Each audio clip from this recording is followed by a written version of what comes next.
Assalamualaikum warahmatullahi wabarakatuh. My name is Nurhani Ismail from SBH3. So today I would like to present about African horse sickness. African horse sickness, also known as Peste equina africana, Peste equine, and Predizeac. African horse sickness disease belong to genus Arbovirus of the family Roviridae. This virus is arbovirus that transmitted by biting maggots, which is arthropod-like culicoid species. The infection are non-contagious and arthropod-borne disease characterized by pulmonary and cardiac form. Susceptibility. Apart from the horses, which is highly susceptible, this virus also infects the moles, donkey, and zebras, which is least susceptible.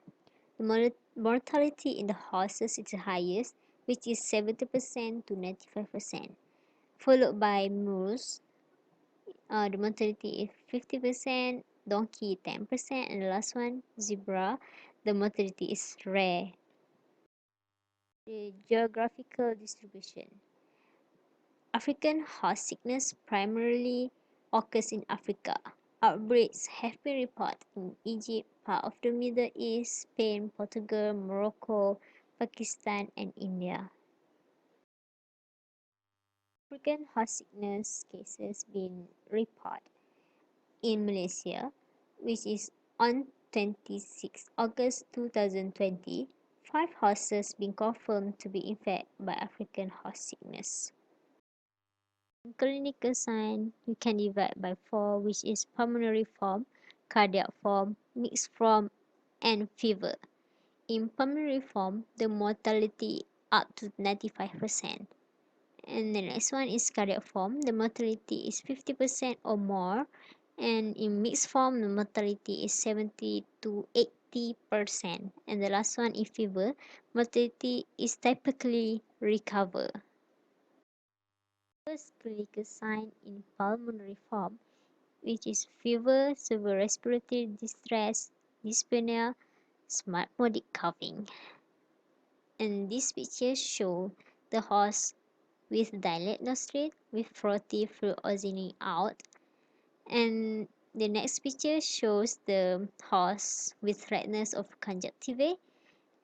And the third picture shows the form from the nose to due to pulmonary edema, and the last sign of clinical sign of pulmonary form is rapid death. The next slide is clinical sign in cardiac form, and this picture show the horse with the edema, which is swelling of the supraorbital fossa, eyelids, facial tissues, neck, thorax, brisket, and shoulders. And the next one is death. The horse with death due to cardiac failure. And the next clinical sign is mixed form. In the mixed form, the mild pulmonary signs and subclinical cardiac sign.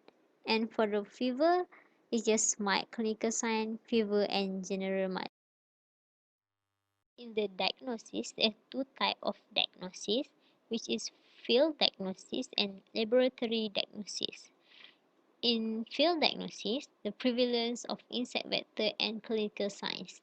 Clinical sign we just discussed just now, and in laboratory diagnosis, we collect the sample. If the horse still alive, we do the antemortem. We take the blood and paraserum. And if the horse already dead, we do the postmortem, which is spleen, lung, and lymph nodes. The prevention of African horse sickness is we can decrease the horse exposure from biting maggots and other insects such as mosquitoes and biting flies. The next one is stabling horses in insect-proof housing, particularly between dusk and dawn, because it is when the insect most active, and it also can help the horse from the exposure. And next one is insect repellents and insecticides may also be useful. And next one is monitor the host temperature if the host have fevers, and if the host have the fevers, they should be examined by veterinarian. Is control the African horse sickness. The first one is quarantine. Quarantine and movement restriction during insect activity period. And the next one is vaccination. Use of live attenuate vaccine against specific African horse sickness, serotype of concern in particular area. And the last one is surveillance. This is serological survey, identification, tracing of susceptible and potential affected. And, and the last one is public health risk.